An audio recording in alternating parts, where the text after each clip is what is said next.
You didn't lose them, you outgrew them. And somewhere deep inside, you already knew it was coming months, maybe years, before you finally stopped answering their calls. There's a brutal truth about friendship that nobody wants to admit. Not every connection is meant to survive who you are becoming. And yet society tells you that cutting people off makes you cold, heartless, selfish, but psychology tells a very different story.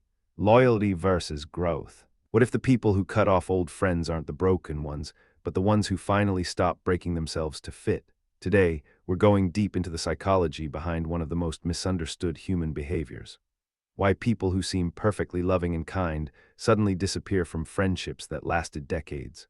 Why the silence before a cutoff is the loudest warning nobody hears. And why the friends who get left behind almost never understand what really happened. The only way to make sense out of change is to plunge into it, move with it, and join the dance. This isn't about cruelty, this is about survival. Let's begin. The quiet calculation. Here's what most people get wrong about cutting off friends. They think it's impulsive. A sudden snap, one bad argument and the door slams shut. But psychological research reveals something far more unsettling. The decision to end a long friendship almost never happens in a single moment. It happens slowly, silently, over months or even years of what psychologists call emotional bookkeeping. Your brain has been keeping score long before you consciously decide to leave. Think about it every time they dismissed your feelings, every time they made your success about themselves, every time you left a conversation feeling smaller than when you entered it. Your subconscious was recording all of it.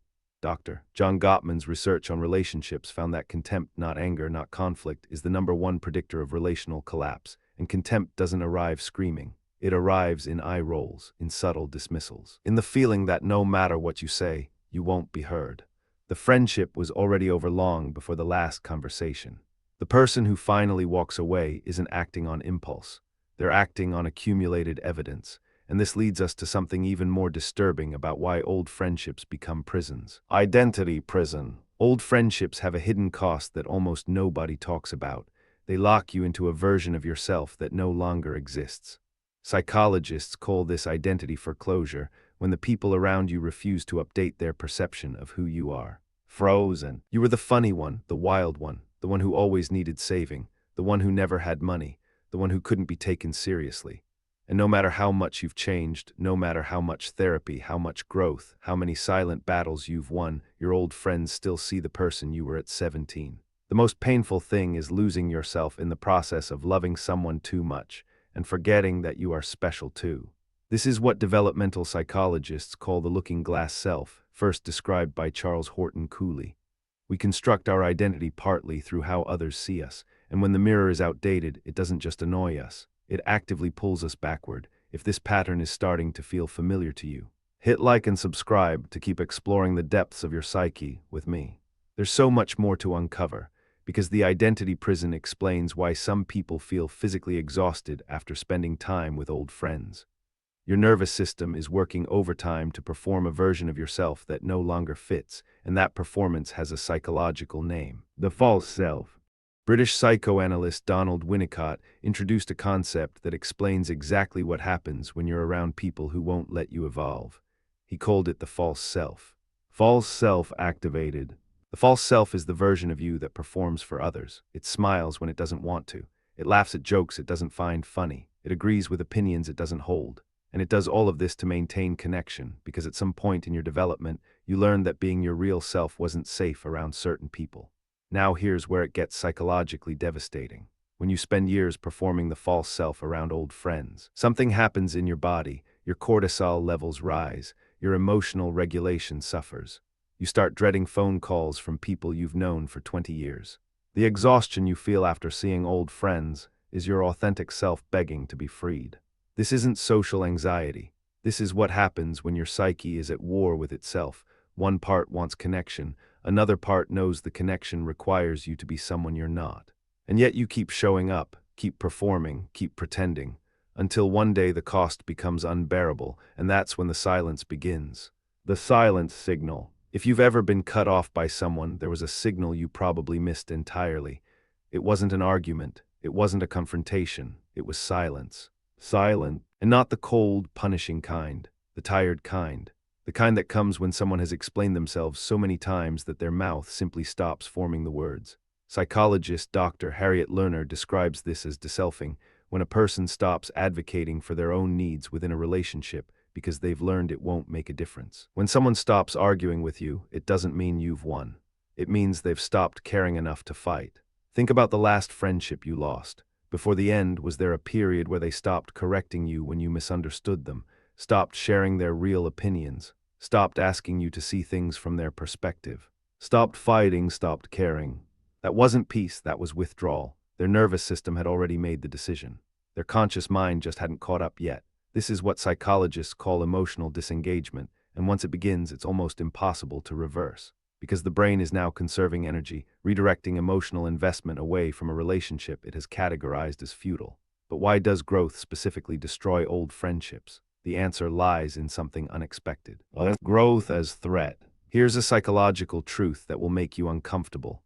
When you grow, you become a threat to every person who hasn't, not because you judge them, not because you think you're better, but because your growth holds up a mirror that reflects their stagnation. And people will do almost anything to destroy that mirror. This is deeply rooted in social comparison theory, developed by Leon Festinger in 1954. Humans constantly evaluate themselves by comparing with others. When a friend they considered an equal suddenly rises, gets healthier, wealthier, more emotionally stable, it triggers what psychologists call upward comparison threat, and the response is almost always the same. Subtle sabotage, dismissal of your achievements, backhanded compliments. They don't celebrate your wins because your wins expose their fears. You've heard it before, oh, you've changed. You think you're too good for us now. Remember where you came from. You've changed. These aren't expressions of love, they're expressions of threat. Your old friends aren't angry that you changed. They're terrified of what your change says about them. And when someone feels threatened by your evolution, they will unconsciously try to pull you back to the version of you that made them feel safe. This creates an impossible choice that very few people talk about: the loyalty trap. Society has taught us that loyalty means permanence, that a good person stays, that real friends are forever. But what if this belief is actually a psychological trap? Loyalty without boundaries is self-abandonment disguised as virtue. Attachment theory, pioneered by John Bowlby, shows that our earliest bonds create templates for all future relationships. If you grew up in an environment where love was conditional on compliance, where staying meant being good and leaving meant being bad, you carry that programming into adult friendships. You tolerate disrespect because leaving feels like betrayal. You sacrifice your own well-being because the alternative triggers deep shame. This is what therapists call the loyalty bind, and it's one of the most common reasons people stay in friendships that are actively harming them. You are not obligated to set yourself on fire to keep someone else warm. The person who finally cuts off old friends hasn't become heartless. They've done something far more difficult. They've chosen self-preservation over the comfort of familiarity. And that choice requires confronting one of the deepest fears in the human psyche, the fear that by leaving, you'll prove that you were never worthy of love in the first place. But there's a mechanism that makes this even more complex. Grief without death. There's a type of grief that nobody prepares you for. It's not the grief of death or breakup. It's the grief of voluntarily walking away from someone who is still alive, still reachable, still just a phone call away. Ambiguous loss. Psychologist Paulin Boss coined the term ambiguous loss to describe grief without closure. And cutting off an old friend is one of the purest forms of it, because there's no funeral, no final moment, no collective acknowledgement that something died. There's just absence. Some of the hardest goodbyes are the ones that were never said and never explained. And this is why people who cut off friends often carry a strange guilt that they can't explain. They know the decision was right. They feel lighter. Their anxiety has decreased. But there's a part of them that mourns what could have been. Not the friendship as it was, but the friendship as it should have been. You are not grieving the person you left behind, but the person they never became. Grief without closure. This unresolved grief is what makes people question their decision months later. Did I overreact? Should I have tried harder? But psychology reveals that this doubt is normal and actually a sign that the cutoff came from love, not cruelty. Speaking of which, there's a massive misconception we need to address. Cold or evolved. The world loves to label people who cut off friends cold, selfish, disposable generation. But research in developmental psychology tells a radically different story. The ability to end relationships that no longer serve your growth is a sign of psychological maturity, not dysfunction. Dr. Terry Apter of Cambridge University studied friendship dissolution for over a decade and found something remarkable. People who maintain healthy boundaries in friendships, including the willingness to end them, consistently show higher levels of emotional intelligence, self-awareness, and overall life satisfaction. Higher emotional intelligence. Compare this to people who never cut anyone off, who keep every toxic connection alive out of guilt or obligation. Studies show they're more likely to experience chronic stress, depression, and what psychologists call relationship fatigue, the exhaustion that comes from maintaining connections that drain more than they give. Choosing yourself is not selfish, it is the foundation of every healthy relationship you will ever have. The irony is devastating. The people society praises for being loyal to everyone are often the ones suffering the most. And the ones society condemns for walking away are often the ones who finally learned what real loyalty looks like, loyalty to their own growth, their own peace, their own becoming. But knowing when to leave isn't the hardest part. The release point. There's a moment in every dying friendship that psychologists call the release point. It's not dramatic, it's not loud. In fact, it's almost imperceptible. It's the moment when you realize that holding on is costing you more than letting go. Cognitive behavioral research shows that this realization doesn't happen in the rational mind. It happens in the body. You feel it before you understand it. A heaviness that lifts when their name stops appearing on your phone. A tension in your chest that dissolves when you no longer have to perform. A quiet relief that replaces the anxiety of maintaining something that was already gone. Letting go means coming to the realization that some people are a part of your history, but not a part of your destiny. And here's the part that nobody talks about. The release point isn't just about the other person. It's about releasing the version of yourself that only existed in their presence. The people pleaser, the performer, the one who laughed too loud and cared too little about their own needs. When you release the friendship, you release the cage it built around your identity. Release the old you. Not all connections are meant to last forever, and recognizing this isn't a failure of love, it's the ultimate expression of it, which brings us to the most important truth of all. The deeper truth. If you've made it this far, I want you to sit with something for a moment. The friendships that shaped you were never wasted, even if they had to end.